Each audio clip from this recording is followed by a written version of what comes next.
அனைவருக்கும் வணக்கம். TNPSC easy view சேனலுக்கு உங்களை அன்புடன் வரவேற்கிறேன். நாம் இன்னைக்கு டுடேஸ் ப்ராப்ளம்ல டிஎன்பிஎஸ்சியில் 5/2/2024 அன்னைக்கு நடந்த எக்ஸாம்ல கேட்கப்பட்ட ஆப்டிடியூட் கொஸ்டின்ஸ் ஒன் பை ஒன்னா பார்க்கலாம். இது பார்த்தீங்கன்னா கம்பைன்ட் அக்கவுண்ட் சர்வீஸ் எக்ஸாமினேஷன் அந்த தேர்வில் கேட்கப்பட்ட கேள்விகள். Find the missing letter with number from the following அப்படின்னு கேட்டிருக்காங்க. பின் வருவனவற்றில் விடுபட்ட எழுத்துடன் கூடிய எண்ணையும் காண்க அப்படின்னு சொல்லிட்டு E5, G7, I9, K11 அடுத்தது என்னன்னு கேட்டிருக்காங்க. இப்போ இதெல்லாம் நம்மளுக்கு பார்க்கும்போது தெரியுது அடுத்தடுத்த நம்பராக இருக்கு. 5க்கு அடுத்து 7, 7க்கு அப்புறம் 9, 9க்கு அப்புறம் 11னா அடுத்த நம்பர் நம்மளுக்கு என்ன வரும்னு அஷ்யூம் பண்ணிக்கலாம் 13. இப்போ இங்க சாய்ஸ்ல பார்த்தீங்கன்னா இந்த ரெண்டையுமே நாம ஒமிட் பண்ணிடலாம். அதுக்கடுத்து பாருங்க ஈக்கு அடுத்தது எஃப்க்கு அடுத்து ஜி வரும். அப்போ ஒரு லெட்டர் எடுத்திருக்கு. அதே மாதிரி இங்க ஜிக்கு அப்புறம் ஹெச்சுக்கு அப்புறம் தான் ஐ. அப்போ அதே மாதிரி கேக்கு அப்புறம் ஒரு இது லெட்டர் விட்டுட்டு அடுத்த லெட்டர் பார்த்தோம் அப்படின்னா கேக்கு அப்புறம் எல்க்கு அப்புறம் எம் வரும். அப்போ எல்லை விட்டுட்டு எம். அப்போ இதுதான் நம்மளோட ஆன்சர். அதாவது பி M13 அப்படிங்கறத நம்மளோட ஆன்சர் அப்படின்னு நீங்க இப்படியே போட்டுக்கலாம். நெக்ஸ்ட் ஒன் பாருங்க. இது வந்து simple interest problem. Find the simple interest on ₹35,000 at 9% per annum for 2 years.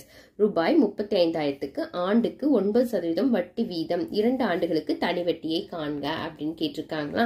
இப்போ இதுக்கு என்ன பண்ணலாம்? PNR/100 போடுவோம் ஃபார்முலா. அப்போ 35,000 இது ரொம்ப ஈஸியா போட்டலாம். 9 into 2 divide by 100 போடுவோம். 0000 கேன்சல் ஆயிடுச்சுன்னா 350 into 2 into 9 எழுதுங்க. அப்போ இந்த ரெண்டையும் மல்டிப்ளை பண்ணா 700 வரும். into 9 போட்டோம்னா 6300. இப்போ நம்மளோட ஆன்சர் என்னது? சி. நெக்ஸ்ட் ப்ராப்ளம் பாருங்க. What is the number of lines of symmetry for a regular hexagon? ஒழுங்கு ஐங்கோணம் ஒன்றின் சமச்சீர் கோடுகளின் எண்ணிக்கையை காண்க அப்படின்னு சொல்லி கேட்டிருக்காங்க. இப்போ உங்களுக்கு இங்கிலீஷ்ல பார்த்தா ஹெக்ஸகன் ரெகுலர் ஹெக்ஸகன்னும் தமிழ்ல ஒழுங்கு ஐங்கோணம் அப்படின்னும் கொடுத்துருக்காங்க. அப்ப நாம என்ன எடுத்துக்கணும்னா இங்கிலீஷ்ல என்ன கேள்வி கேட்டிருக்காங்களோ அதுக்கு தான் ஆன்சர் கொடுக்கணும். அப்போ உங்களுக்கு ஹெக்ஸகன்னா என்னது?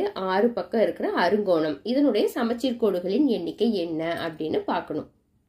சமச்சீர் கோடு அப்படின்னா நம்ம இப்படி கோடு போடுறப்ப 2 பக்கம் ஒரே மாதிரி கிடைக்கிறதா சமச்சீர் கோடு அப்படின்னு சொல்லுவோம். இப்ப நான் வந்து உங்களுக்கு அப்படியே டிஃப்ரெண்ட் லைன் கலர்ஸ் யூஸ் பண்ணி போடுறேன். அதை பார்க்கறப்ப உங்களுக்கு ஒரு ஐடியா கிடைக்கும்.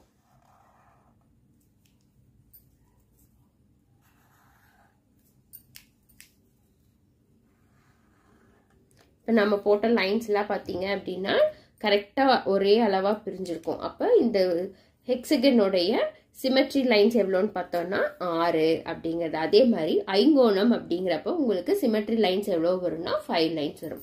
ஓகே ஃப்ரெண்ட்ஸ், இது வரைக்கும் இந்த வீடியோவை ஸ்கிப் பண்ணாம பார்த்ததுக்கு தேங்க்யூ. உங்களுக்கு இந்த வீடியோ பிடிச்சிருந்தா லைக் பண்ணுங்க, ஷேர் பண்ணுங்க, கமெண்ட் பண்ணுங்க. இது வரைக்கும் சேனலை சப்ஸ்கிரைப் பண்ணாம இருந்தீங்கன்னா சப்ஸ்கிரைப் பண்ணி ஆல்ங்கிற பெல் பட்டனையும் கிளிக் பண்ணுங்க. தேங்க்யூ.